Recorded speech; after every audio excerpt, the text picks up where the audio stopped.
Thank you very much for offering me the opportunity to present the plan. So for those of you that don't know, Green Industries SA and the Green Building Council of Australia kind of partnered up to put together a circular economy plan for South Australia targeted towards the built environment. So it's really thinking about what we can do in the built environment.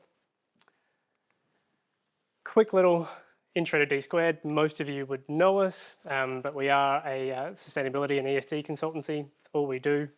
We're a carbon neutral organisation. We operate under ISO 14001, all these different great certifications to make sure we're reducing our environmental impacts. And just as of today, we have got now just label accreditation as well. So thank you. Carmen is in the room somewhere, but Carmen from dsquared has been kind of helping us get our kind of social, ethical policies and everything we're kind of talking about for our staff aligned with the kind of pathway we're looking at as well. And that really does form part of the circular economy as well, is how do we have that positive impact on more than just the environment. It's kind of the whole sphere.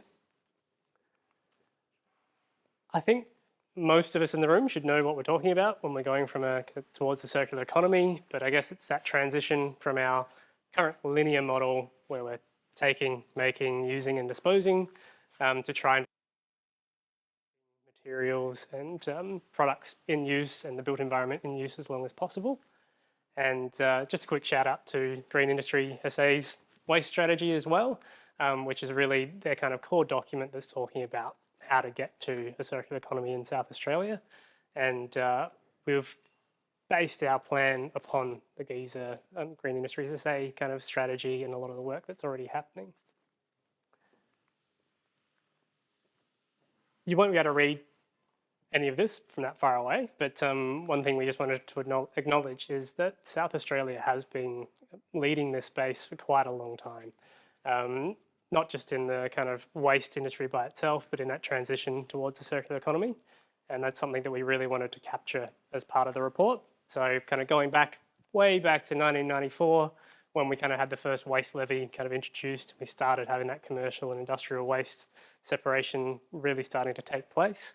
The container deposit scheme, even before that, back in the 70s, start separating out containers and valuing resources and putting like a monetary value to these resources. All the way through kind of all the government projects that have been undertaken, going from a 53% construction and demolition waste kind of diversion back in 2009 up to over 90% in 2018. So we're seeing that shift in the market in South Australia, which is leading the way compared to a lot of other states. At the same time, we've also been doing kind of fantastic things for renewable energy, and that's something we wanted to acknowledge and kind of see how that fit within the circular economy as well. So again, going from around 40% in 2016 up to almost 70% in 2022. What this means for us is that everything that's manufactured in South Australia, every coffee you make in South Australia has a lower emissions to it than what you would have if you're in New South Wales or Victoria, where it's largely coal-based.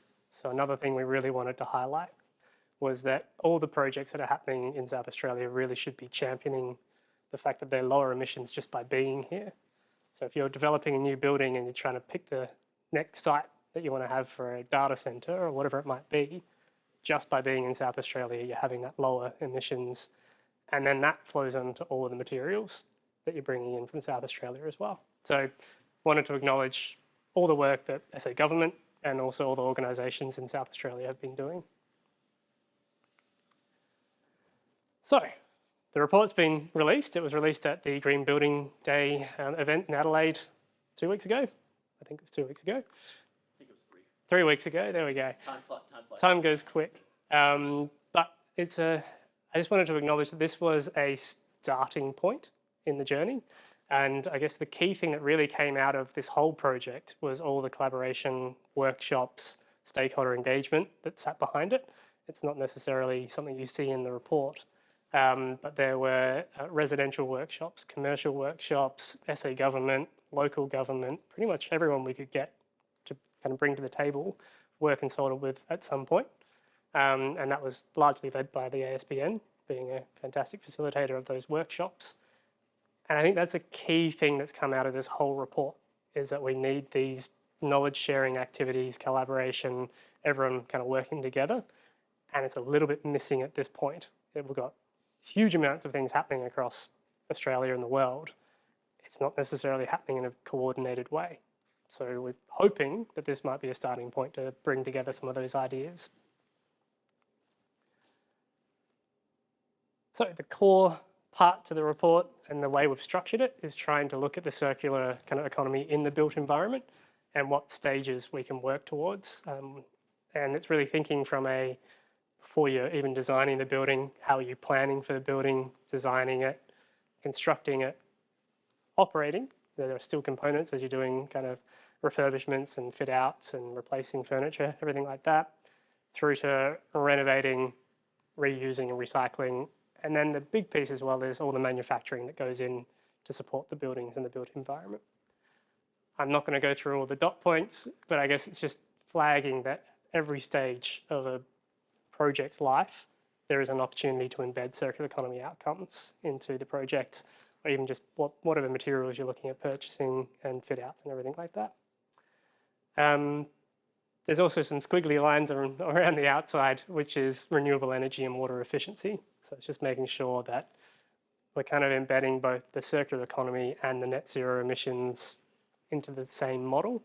Otherwise, we're kind of both working off in two different areas and not necessarily bringing them together in one whole. We came up with, I think it's 13 key recommendations or actions that have come out of the plan. This is largely based on all of the consultation that we undertook and feedback we'd gained from industry. But key things that came out of it was around legislation. So obviously, SA government have a huge role to play in this space, but in particular around the Environment Protection Act and also the Planning and Design Code, which currently doesn't mention circular economy at all. And if you try to build a material processing facility, you're classified as a landfill facility. So there's some things that need to be done from a legislation perspective that really need to change. Next one was around SA government taking the lead on design guidelines for government buildings. And they are already in this space. They're working on it, but it's really getting those across the line so that government are leading the way and showing what can be done within their projects and kind of showing industry the way forward. Big one was First Nations people's engagement.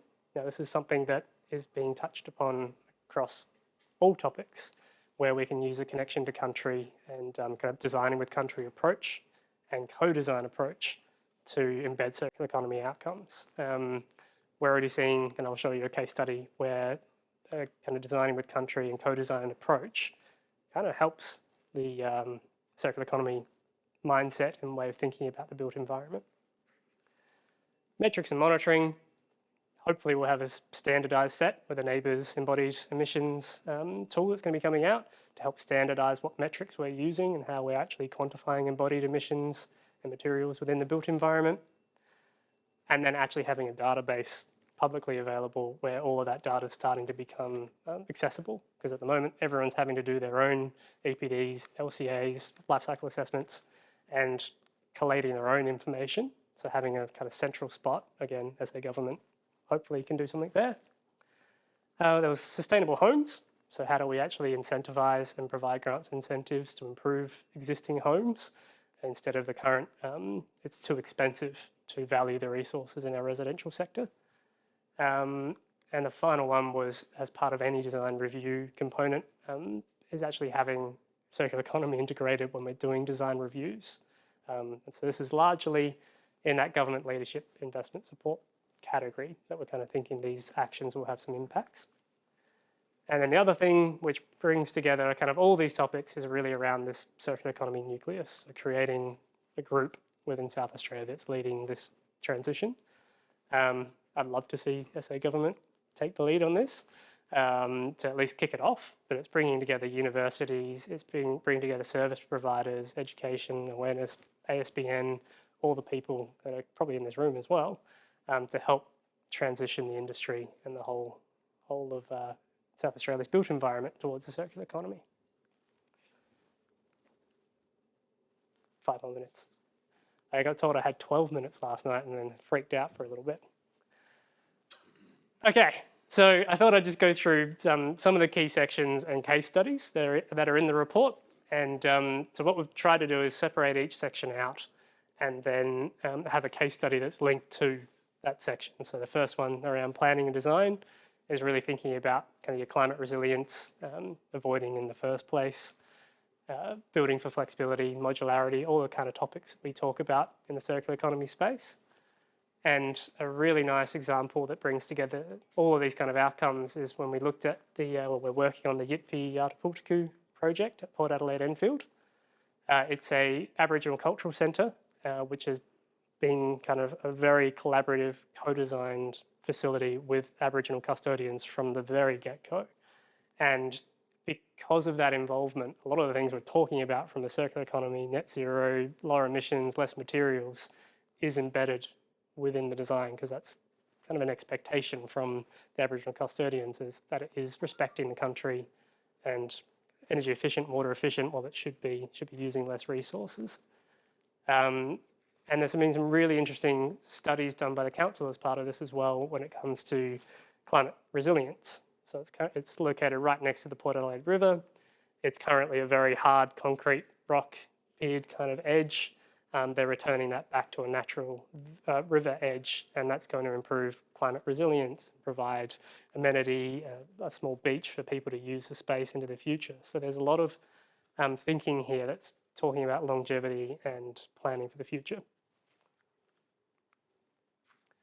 The next one is around construction. So we can't forget the full life cycle when we're talking about construction projects, and that includes what you're doing from a construction vehicles and site amenities and fuel use and everything like that within the construction sector.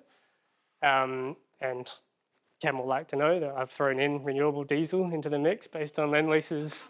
Anyone at the Green Building Day event will know this one well, but it's looking for ways of reducing the emissions during construction.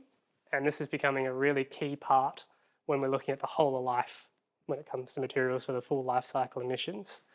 And it's really interesting when you start looking at different projects and seeing how much transport emissions fall part of the construction phase and the amount of fuel used on construction sites, you suddenly realise there's a huge priority that we need to reduce those emissions. So solar powered construction sites, renewable diesel, electric construction vehicles, electrical equipment. How do we get our construction sites into that space? Next one is really bringing in the net zero discussion, but also thinking about materiality within refurbishments.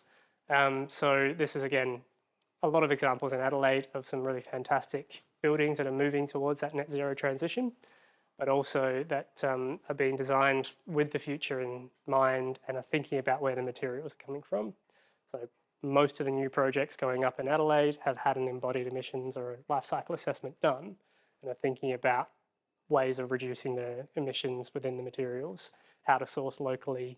And we're getting some really interesting questions from, in particular, councils who are saying, great, we've got a low emission concrete. Where did it come from? And how far is it travelling? And is there a better option locally? Is there something coming locally in the near future? And that really links into the manufacture stage, which I'll talk about. Renovate, obviously, reusing what we have and kind of storing all the, taking advantage of all the emissions that are being saved within the built environment, and adaptive reuse is a fantastic example. Shout out to Lot 14 with the adaptive reuse of all the heritage buildings along there.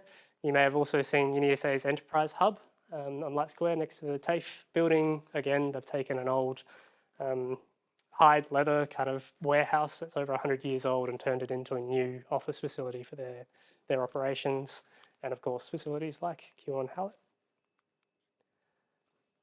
And last stage to kind of that cycle is really thinking about how you actually design to enable remanufacturing, use of materials within the environment, of designing for deconstruction and reuse, and actually being able to capture the materials at end of life. And we're seeing some fantastic examples that are in the plan as well around things like Precycle, who are collecting residential waste on site and sorting it and making sure we're getting less waste from residential projects. And the really exciting bit for me is the manufacturing space. And we've got a couple of speakers coming up, which I'm looking forward to hearing from. So things like Next Timber by Timberlink, so looking at cross-laminated timber or glue-laminated timber and how we can build that into our projects. X-frame, modular, kind of reusable framing for fit-outs and commercial projects. The Hallett Green Cement Transformation Project, we're going to be having low-emission concrete coming into the mix very soon. And then Liberty Steel recently announcing that they're going to have phase out their fossil fuel use and move to an electric arc, renewable energy powered steel kind of furnace. We're seeing this all happening in South Australia, which is fantastic, which means in a year or two's time, you'll be able to look at more options for green cement. You'll be looking at recycled content or higher recycled content in steel. And hopefully, we're going to see some of our first CLT projects getting off the ground. I think I nailed that on 15. Yes. All right. All right. So, thank you all.